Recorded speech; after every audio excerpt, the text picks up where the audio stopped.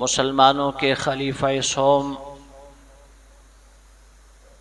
हज़रत उस्मान गनी रज़ी अल्लाह ताला अन्हु की शहादत का अजीम वाक़या रूनमा हुआ।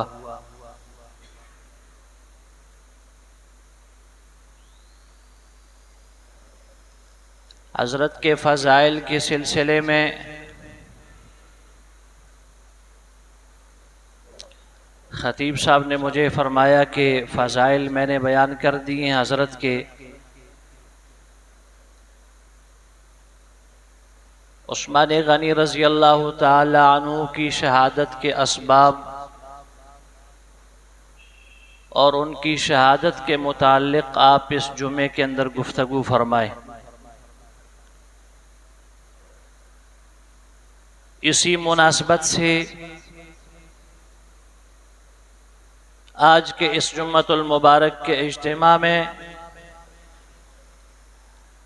हज़रत उस्मान गनी रज़ी अल्लाह ताला अन्हु की शहादत के असबाब बयान करूँगा।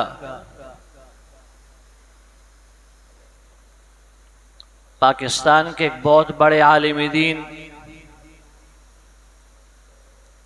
और सबसे बड़े तालीमी बोर्ड वफाकुल मदारिस अल अरबिया पाकिस्तान के मौजूदा सदर मुफ्ती तकी उस्मानी साहब दामत फ़यूज़ुहुमुल आलिया की एक किताब है तराशे। उसमें अब्दुल्ला इब्ने अब्बास रज़ी अल्लाह ताला अन्हु की सनद से आपने एक रिवायत जिक्र की है कि अब्दुल्ला इब्ने अब्बास रज़ी अल्लाह ताला अन्हु से किसी ने सवाल किया कि हज़रत इमामुल अंबिया सल्लल्लाहु अलैहि वसल्लम की जो अंगूठी थी उसके ऊपर मोहम्मद रसूलुल्लाह ये लिखा हुआ था। आप सल्लल्लाहु अलैहि वसल्लम जब ख़त इरसाल फरमाया करते थे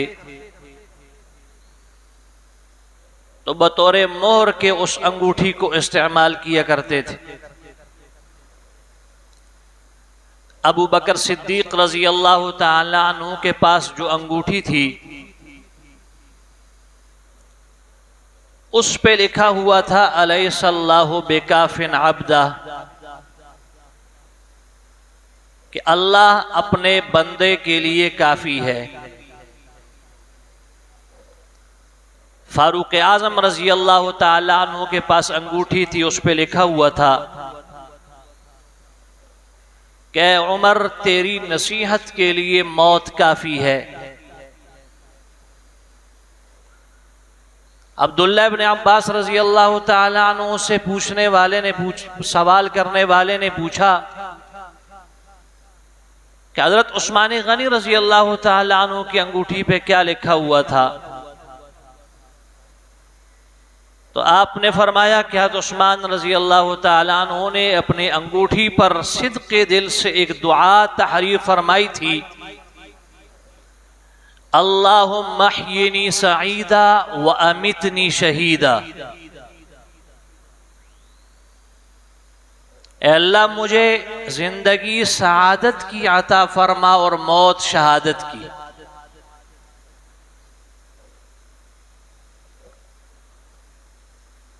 हजरत की इस दुआ के दो जुमले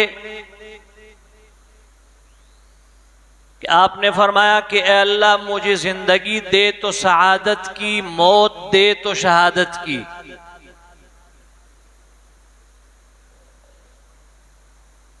अल्लाह तबारक व तआला ने उनकी इस दुआ को कबूल फरमाया। जिंदगी अल्लाह ने उनको सआदत की दी और मौत उनको अल्लाह ने शहादत की अता फरमाई।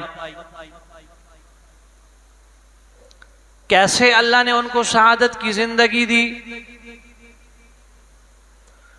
दुनिया में चंद चीजें हैं, चंद बातें हैं जिनको दुनिया के लोग खुश नसीबी, खुशबख्ती और सआदतमंदी समझते हैं।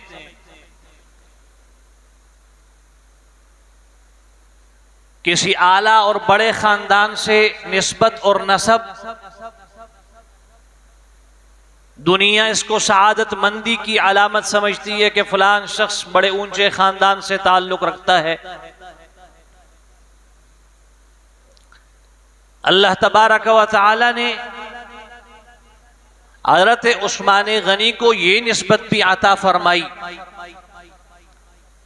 आपका खानदान 5वीं पुश्त में आपका जो दादा है और रसूलुल्लाह सल्लल्लाहु अलैहि वसल्लम का दादा ये एक हैं। आपकी वालिदा उम्मुल हकीम ये रसूलुल्लाह सल्लल्लाहु अलैहि वसल्लम की सकी फूफी थी। आपके वालिद हजरत अब्दुल्ला उनकी सकी बहन, बल्कि इत्तेफाक की बात यह है कि दोनों जुड़वा थे।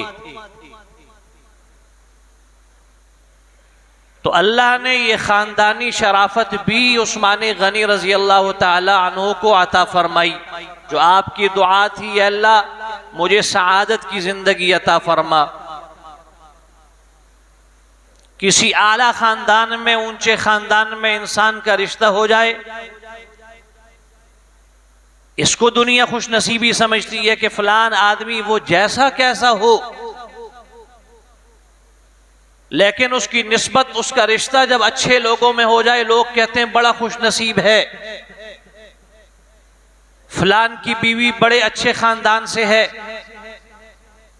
बड़ी तकवेदार है, आलिमा फाजिला है।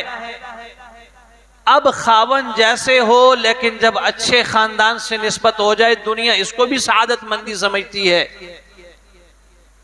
उस्मान गनी रजी अल्लाह ताला अन्हु इस रोए जमीन के वो वाहिद शख्सियत हैं, आदम अलैहिस्सलातु वस्सलाम से लेकर इमामुल अंबिया सल्लल्लाहु अलैहि वसल्लम तक जितने अंबिया किराम आए, उनकी उम्मतों में उस्मान गनी रजी अल्लाह ताला अन्हु को यह खुसूसियत हासिल है कि आपके निकाह में रसूलुल्लाह सल्लल्लाहु अलैहि वसल्लम की 2 बेटियां एक के बाद दीगरे निकाह में आईं। बाकी कोई शख्स रुई जमीन का ऐसा नहीं है कि जिसके घर में और जिसके निकाह में पैगंबर की 2 बेटियां हों, एक के बाद दीगरे निकाह में आई हों। आप सल्लल्लाहु अलैहि वसल्लम ने हजरत रुकैया का निकाह हजरत उस्मान गनी रजी अल्लाह ताला अन्हु के साथ करवाया। जब आप सल्लल्लाहु अलैहि वसल्लम बदर की तरफ जा रहे थे, उस मौके पर ये बीमार थी। आप सल्लल्लाहु अलैहि वसल्लम ने उस्मान गनी और उसामा इब्ने ज़ैद, जो आपके मुंह बोले बेटे ज़ैद इब्ने हारिसा के बेटे थे, आपने इन दोनों हजरात को कहा कि आप हजरत रुकैया की तीमारदारी करें और आप बदर की तरफ न जाएं। ये बीमार थी। रसूलुल्लाह सल्लल्लाहु अलैहि वसल्लम ने 17 रमजान बदर की लड़ाई हुई, हक व बातिल का ये पहला मार्का था। 18 रमजान को फतह हुई। 19 रमजान रसूलुल्लाह सल्लल्लाहु अलैहि वसल्लम ने सफर में गुजारा। 20 रमजान को जब आप मदीना तैयबा में पहुंचे हैं, उसामा इब्ने ज़ैद ये दौड़ते हुए आए। उस तरफ से इनके वालिद हजरत ज़ैद वो दौड़ते हुए आए और मदीना मुनव्वरा के लोगों को खुशखबरी सुनाई कि अल्लाह तबारक व तआला ने मुसलमानों को और इस्लाम को फतह अता फरमाई है।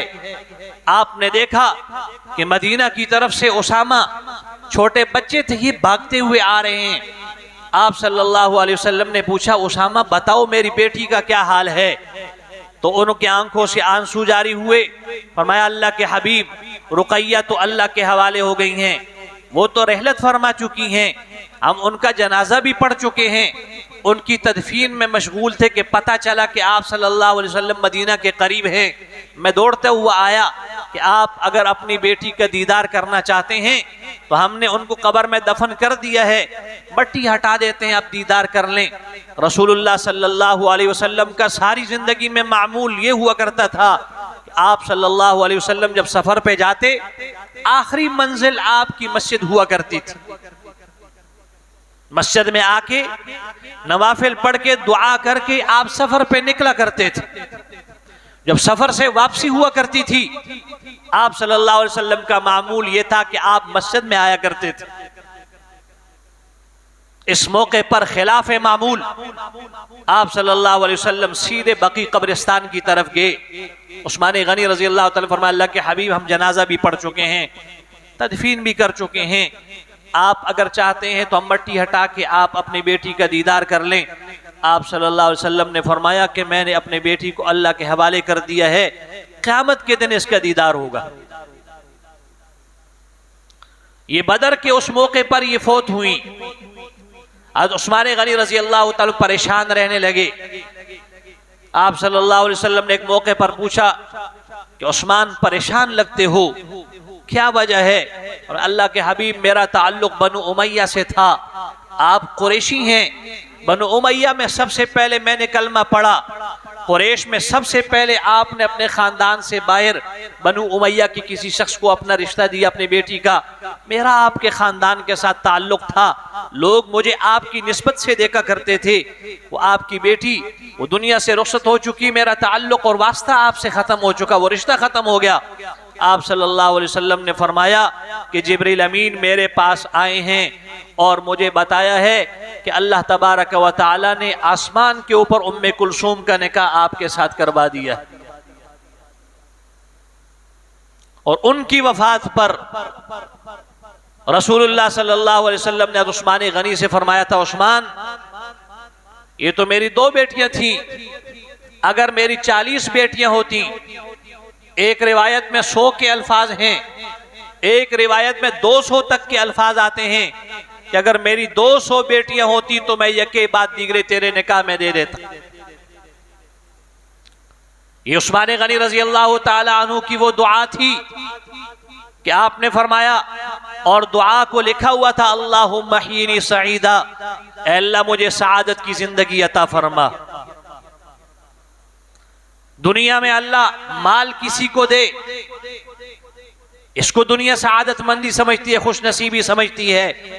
अल्लाह तबारक व तआला ने बेतहाशा माल दिया।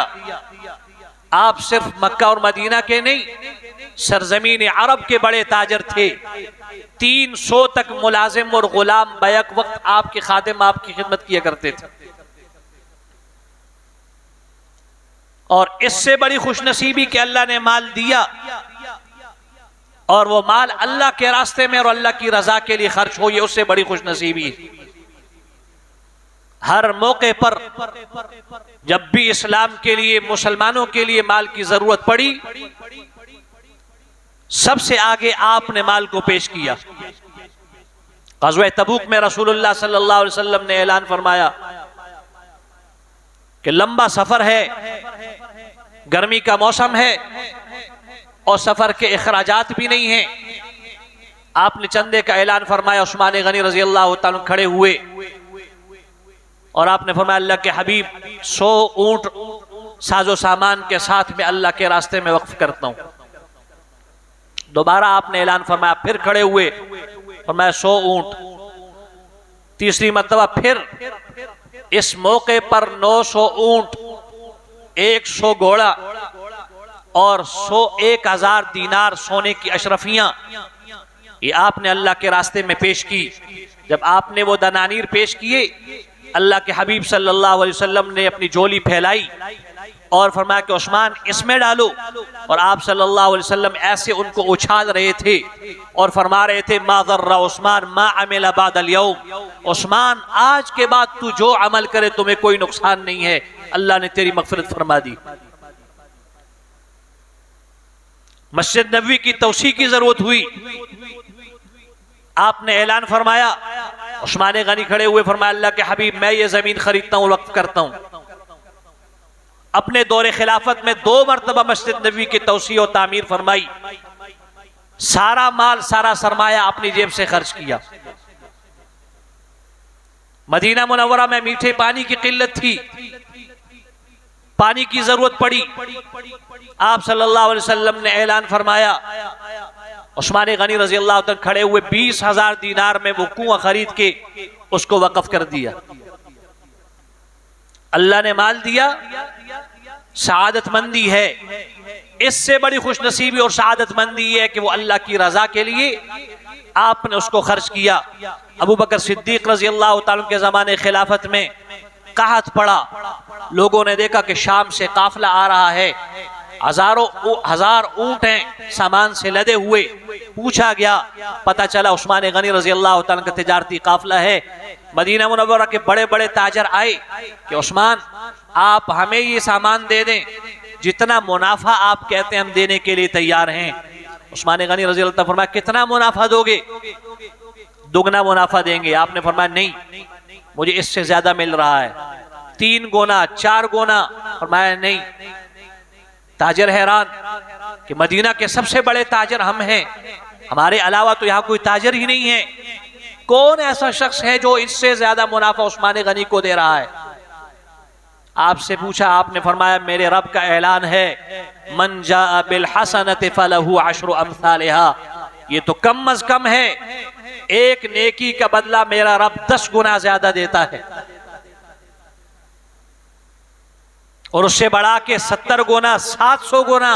और वल्लाहु युज़ाइफु लिमन यशा, जिसको चाहता है अल्लाह इससे भी ज्यादा देता है।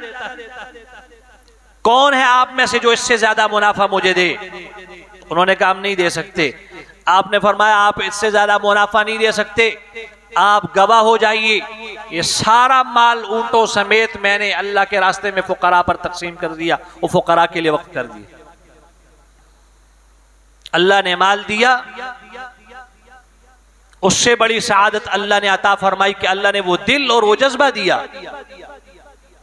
रसूलुल्लाह सल्लल्लाहु अलैहि वसल्लम ने फरमाया, मालदारी ये नहीं है कि इंसान के पास कसरत माल हो, माल ज्यादा हो।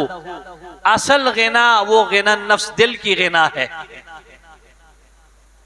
इंसान दिल से गनी हो, ही असल गिना है। ये आपकी दुआओं का नतीजा था कि आपने दुआ तहरीर फरमाई, अल्लाहुम्मा अहीनी सईदा, ऐ अल्लाह मुझे सआदतमंदी की जिंदगी अता फरमा, व अमितनी शहीदा, और मुझे मौत शहादत की अता फरमा। अल्लाह तबारक व तआला ने मौत भी फिर आपको शहादत की दी। आपकी शहादत के असबाब और वजूहात क्या थी? दरअसल रसूलुल्लाह सल्लल्लाहु अलैहि वसल्लम जब मदीना मुनव्वरा तशरीफ ले गए, आप सल्लल्लाहु अलैहि वसल्लम का सामना 3 मज़ाहिब से हुआ, मुशरिकीन से, यहूद से और ईसाइयों से। ईसाइयों के साथ आपकी जंग नहीं हुई है, मुशरिकीन के साथ आपकी जंगें हुई, और मुशरिकीन का सरजमीन अरब से कला कमा कर दिया गया। यहूद के साथ आपके मुआहदे हुए थे जब मदीना मुनव्वरा आप तशरीफ लाए, और ये मुआहदा हुआ था कि बाहर से मदीना के ऊपर अगर कोई हमला करेगा तो हम मिलके उसका दिफा करेंगे। 3 बड़े कबाइल थे यहूदियों के मदीना मुनव्वरा के अंदर, बनु क़ीनुक़ा, बनु नज़ीर, बनु कुरैज़ा। बनु क़ीनुक़ा और बनु नज़ीर ने पहले ही मुआहदे की खिलाफ वर्जी की, आपने उनको निकाल दिया। ग़ज़वा अहज़ाब के मौके पर बनु कुरैज़ा ने मुआहदे की खिलाफ वर्जी की। आपने उनसे पूछा कि अपनी सजा खुद मुतअय्यन करो। उन्होंने बताया कि साद इब्न मुआज़ हमारे हलीफ हैं, वो हमारे बारे में जो कहते हैं, जो सजा मुकर्रर करते हैं, हम उसके लिए तैयार हैं। साद इब्न मुआज़ रज़ी अल्लाह ताला अन्हु ने तौरात के मुताबिक उनकी सजा मुकर्रर की कि इनको नौजवान, इनको कत्ल कर दिया जाए, और ये बहुत सख्त सजा थी। इनको कत्ल किया गया, और फिर उसके बाद खैबर के मकाम पर इनका गढ़ था, वहां से भी इनको निकाल दिया गया। ये यहूदियों के ज़हन में असल में वो आग इनके दिल में लगी हुई थी, और ताकत इनमें थी नहीं। मुसलमान दुनिया के कोनों तक फैल चुके थे, फारूक आज़म रज़ी अल्लाह ताला अन्हु के दौरे खिलाफत में 22 लाख मुरब्बा मील तक, और फिर दुनिया की 2 सुपर ताकतें थी उस जमाने में, रूम और ईरान की, वो दोनों ताकतें खत्म कर दी गई। अब यहूद समझते थे कि ताकत के जरिए से मुसलमानों को नहीं दबाया जा सकता, और ताकत के जरिए से, फौज के जरिए से मुसलमानों का मुकाबला मुमकिन नहीं है, कोई अंदरूनी कोई साजिश की जाए। और इसके लिए उन्होंने एक लंबे जमाने तक का इंतजार किया, और इंतजार हज़रत उस्मान गनी रजी अल्लाह ताला का ताल्लुक बनु उमैया के साथ था, और जमाना जाहिलियत में बनु हाशिम और बनु उमैया की आपस में बड़ी चपकलिश और दुश्मनी थी। अब एक शख्स उठा, अब्दुल्ला इब्न सबा, उसने बज़ाहिर कलमा पढ़ा और आकर हालात का जायजा लिया, किस अंदाज से मुसलमानों के अंदर इंतशार और इफ्तिराक फैलाया जाए। वो आया, कलमा पढ़ा उसने, और उसको ये लालच थी कि उस्मान गनी रजी अल्लाह ताला को उसको किसी इलाके का गवर्नर बनाएंगे। आप समझ गए, आपने उसको रुखसत किया, भेज दिया मदीना से, शाम चला गया। वहां पर इसने हज़रत उस्मान गनी रजी अल्लाह ताला के खिलाफ आवाज उठाना शुरू की। पहली बात इसने ये रखी कि उस्मान गनी रजी अल्लाह ताला का ताल्लुक बनु उमैया के साथ है, खिलाफत का हक बनु हाशिम को है। ये बात इसने पहले क्यों नहीं की? अबू बकर सिद्दीक का ताल्लुक भी तो बनु हाशिम से नहीं था, बनु तीम से था। फारूक आजम का ताल्लुक बनु आदी से था। वहां पर इसने ये आवाज नहीं उठाई। यहां पर इसने आवाज इसलिए उठाई कि बनु उमैया और बनु हाशिम की जमाने जाहिलियत में आपस में दुश्मनी थी। ये नारा इसने बुलंद किया कि खिलाफत ये बनु उमैया का हक नहीं है, बनु हाशिम का हक है। और इससे पहले भी जो खलीफा थे अबू बकर सिद्दीक, वो भी गासिब थे, उमर भी गासिब थे। खिलाफत का असल हक ये बनु हाशिम को है। और साथ दूसरे नंबर पर यह दावा कर दिया कि अली नऊज़ु बिल्लाह खुदा है। था तो ये यहूदी, इसे तो सिर्फ इस्लाम में इंतशार पैदा करने के लिए कलमा पड़ा था। ये नारा बुलंद किया हजरत अली खुदा है नऊज़ु बिल्लाह। और तीसरे नंबर पर हज़रत उस्मान गनी के आमिलीन और गवर्नरों को बदनाम करना शुरू किया। आपके ऊपर इल्जाम लगाया अकरवा परवरी का कि जितने गवर्नर हैं ये इनके अपने रिश्तेदार हैं और ये माल गनीमत में खयानत कर रहे हैं, ये कर रहे हैं, वो कर रहे हैं। ऐसी बातें शुरू की और उसके लिए तकनीक ये इख्तियार की कि शाम में बैठकर बसरा कूफा के जो गवर्नर हैं उनके खिलाफ ज़हन साजी शुरू की। अगर शाम के अंदर शाम के गवर्नर के खिलाफ बात करते हैं तो लोगों को तो नजर आ रहा है कि ये बात खिलाफ वाक़े है। शाम में बैठकर शाम के गवर्नर की तारीफ करते हैं कि जी हमारा गवर्नर बड़ा अच्छा है, कूफा का गवर्नर ठीक नहीं है, बसरा का ठीक नहीं है, और उस्मान गनी रजी अल्लाह ताला ठीक नहीं है। कूफा में बैठकर बसरा और शाम के गवर्नरों और मिस्र के गवर्नर के खिलाफ, मिस्र में बैठकर कूफा और शाम के गवर्नरों के खिलाफ ऐसी फिजा पैदा कर रहे हैं। अब मवासलात का दौर तो था नहीं कि वहां से फोन किया जाता कि जी ऐसे हालात, यहाँ लोग कह रहे हैं कि जी कूफा के हालात ठीक नहीं है, वहां का गवर्नर ठीक नहीं है, ये शाम का गवर्नर ऐसा है, मिस्र का गवर्नर ऐसा है। वहां तो उस जमाने में तो एक खत अगर भेजा जाता तो महीने खतों पे लग जाया करते थे। उस्मान गनी रजी अल्लाह ताला के खिलाफ भी ये आवाजें शुरू की। सहाबा किराम तो दुनिया से सन 35 हिजरी है ये। अक्सर लोगों की जो इस्लाम लाए थे नए लोग थे, उनके ज़हन में उस्मान गनी रजी अल्लाह ताला के खिलाफ भी ये बातें पैदा की। और फिर हज के मौसम का इंतखाब करके 750 बलवाइयों को लेकर ये लोग मदीना मुनव्वरा आए। इनको पता था कि सहाबा जो मदीना में हैं भी वो हज के लिए गए होंगे, और ऐसे मौके पर आकर ये मदीना में फैल गए। जुमे का दिन था, उस्मान गनी रजी अल्लाह ताला अन्हु मिंबर के ऊपर खुतबा देने के लिए खड़े हुए। ये मस्जिद में मुतफर्रिक ऐसे बैठे हुए थे। एक उठा, शोर शराबा किया, हम आपका खुतबा नहीं सुनते। दूसरा उठा, तीसरा उठा। एक बदबख्त आया और उसने आपके हाथ से आसा लेकर उसको घुटने पे रख के ऐसे उसको तोड़ दिया। आपकी चीख निकल गई। आपने फरमाया ये वो मुबारक आसा थी कि रसूलुल्लाह सल्लल्लाहु अलैहि वसल्लम जब खुतबा दिया करते थे तो उसको अपने हाथ में लिया करते थे। फिर अबू बकर सिद्दीक के पास आई, और फिर उमर फारूक के पास, और फिर मेरे पास ये आसा आई। आप मुझे कत्ल कर देते लेकिन इस आसा को न तोड़ते, ये रसूलुल्लाह की निशानी थी। इन्होंने वहां एक ही नारा लगाया, क्या चाहते हो? उस्मान गनी रजी अल्लाह ताला अन्हु से फरमाया कि खिलाफत छोड़ दें। हजरत अली, हजरत जुबैर, हजरत तलहा मौजूद थे मदीना में।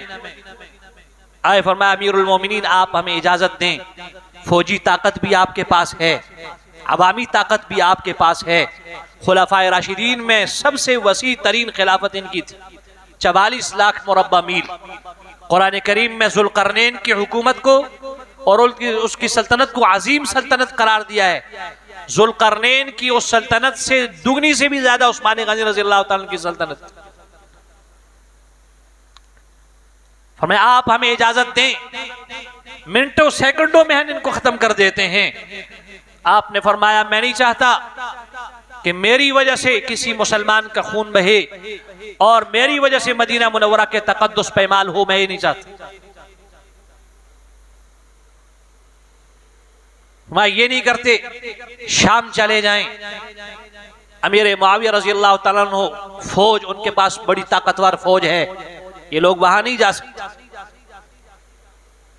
आपने फरमाया नहीं, वल्लाहि ला अतरुकु दार रसूलिल्लाह, मैं अल्लाह के हबीब का कुर्ब और आपके पड़ोस को नहीं छोड़ना चाहता। मुझे मौत आएगी तो यही मदीना मुनव्वरा के अंदर। मैं अच्छा, फिर तीसरी बात यह है कि आप मक्का मुकर्रमा चले जाएं। आपने फरमाया मक्का भी नहीं जाना चाहता। वजह यह है कि जिन लोगों को मदीना मुनव्वरा के हरम और तकद्दुस का ख्याल नहीं है, ये लोग हरम मक्की के तकद्दुस के ख्याल भी नहीं रखेंगे और सब पे अल्लाह का अजाब आएगा। मैं नहीं चाहता कि मैं मदीना से निकल के हरम की तरफ और मक्का मुकर्रमा की तरफ जाऊं। उनका एक ही मुतालबा था, आप खिलाफत को छोड़ दें। आपने फरमाया नहीं, अल्लाह के हबीब ने मुझे फरमाया था उस्मान आपके दौरे खिलाफत में एक वक्त आएगा, इन्नल्लाह मुकम्मिसुका कमीसन फ़इन अरादल मुनाफिकून बिखलइही फला तखला। उस्मान अल्लाह तुम्हें खिलाफत की कमीज पहनाएगा, कुछ मुनाफिक वो कमीज उतारने की कोशिश करेंगे, तुमने वो कमीज नहीं उतारनी, लिहाजा मैं खिलाफत छोड़ने के लिए तैयार नहीं हूं। और फिर वही हुआ, चूंकि आपकी तरफ से इजाजत नहीं थी। अलबत्ता सहाबा किराम ने हजरत अली रजी अल्लाह, हजरत हसन, हजरत हुसैन को आपके पैरे के लिए खड़ा किया, हजरत तलहा ने अपने बेटे को खड़ा किया, हजरत जुबैर ने अपने बेटे को खड़ा किया कि आपके घर में ये बलवाई दाखिल ना हो जाए और आपको शहीद ना करें। ये लोग पीछे की तरफ से आए। 18 ज़िलहज्जा सन 35 हिजरी जुमे का दिन था। आपने ख्वाब देखा कि रसूलुल्लाह सल्लल्लाहु अलैहि वसल्लम ने फरमाया कि उस्मान अगर तुम कहते हो तो मैं दुआ करता हूँ, ये जो बदमाश हैं अल्लाह इनके खिलाफ तुम्हें फतह और गलबा अता फरमाएंगे, और अगर चाहते हो तो मेरे पास आ जाओ। ख्वाब के अंदर उस्मान गनी रजी अल्लाह ताला फरमाया अल्लाह के हबीब बूढ़ा हो चुका हूँ, 80 साल मेरी उम्र है और मेरी सल्तनत वसी हो चुकी है, अब मेरे जिस्म कमजोर है, खिलाफत और हुकूमत संभालना मेरे लिए मुश्किल है, मैं आपके पास आना इस बात को पसंद करता हूँ। फजर की नमाज आपने पढ़ी, उसके बाद कुरान करीम की तिलावत कर रहे थे, फिर थोड़ा सा आपने आराम किया, फिर ख्वाब देखा, दूसरा ख्वाब। अल्लाह के हबीब ने फरमाया कि उस्मान रोजे की नियत तुमने कर ली है, इफ्तारी का इंतजाम हमारे पास है, आज इफ्तारी हमारे पास करनी। ये ख्वाब देखा, उठे, अपने बीवी हज़रत नाइला से फरमाया कि मैंने सारी जिंदगी रसूलुल्लाह की सुन्नत ये थी कि आप चादर पहना करते थे, लेकिन मैंने हया वाली जिंदगी गुजारी है। मैं चाहता हूं कि मेरी शहादत अगर हो जाए तो मेरा सतर न खुले। मैंने अपने लिए पाजामा और शलवार बनाई हुई है, वो मुझे ला के दो ताकि मैं वो पहनूं। और फिर कुरान करीम की तिलावत आप कर रहे थे, उससे पहले आपने खिताब की एक लंबा, चूंकि वक्त कलील है उस तरफ नहीं जाना चाहता, आपने उसके बाद ये लोग जब बलवाई, 3 लोग आपके घर में दाखिल हुए, सौदान बिन हमरान, बिशर इब्न किनाना, अमर इब्न हुमुक। पहला शख्स जो था बिशर इब्न किनाना, उसने आपके सर के ऊपर लोहे की सलाख से वार किया। आप गिरे, 80 साल की उम्र हो आदमी की, ज़ौफ और कमजोरी थी, आप गिरे और आपने दुआ पढ़ी, बिस्मिल्लाह तवक्कलतु अलल्लाह। फिर उसके बाद दूसरा शख्स आया, सौदान बिन हमरान, आपके सीने पे चढ़ा और तलवार और नेज़े के साथ 9 जख्म उसने आपके जिस्म पे लगाए। उसके बाद अमर इब्न हुमुक आया और उसने आपके चेहरे के ऊपर थप्पड़ मारा और तलवार उसके पास से उसने जूं ही वार किया, आपकी बीवी हजरत नाइला ने हाथ आगे किया, उनकी 3 उंगलियां कट गईं। उस मौके पर उस्मान गनी रजी अल्लाह तआला अन्हु दुआ दी, यबसल्लाहु यदक व अअमा बसरक वला यगफिरु लक ज़ंबक। अल्लाह तबारक व तआला तुझे नाबीना कर दे, अल्लाह तेरे हाथों को शल कर दे और अल्लाह तेरी मगफिरत न फरमाए। फिर तारीख ने देखा कि अल्लाह तबारक व तआला ने इन लोगों को दुनिया में इबरत का निशान बनाया। शाम की मस्जिद में नमाज हुई, नमाज के बाद देखा 2 आदमी हैं, बिशर इब्न किनाना और साथ दूसरा अमर इब्न हुमुक। टांगे उनकी मफलूज हैं, हाथ उनके मफलूज हैं और लेटे हुए रेत के अंदर शदीद गर्मी में पानी पानी कर रहे, पानी मांग रहे, कोई उनको पानी देने के लिए तैयार नहीं है। पूछा गया कौन है, बताया गया कि वो बदबख्त हैं जिन्होंने उस्मान गनी को शहीद किया था।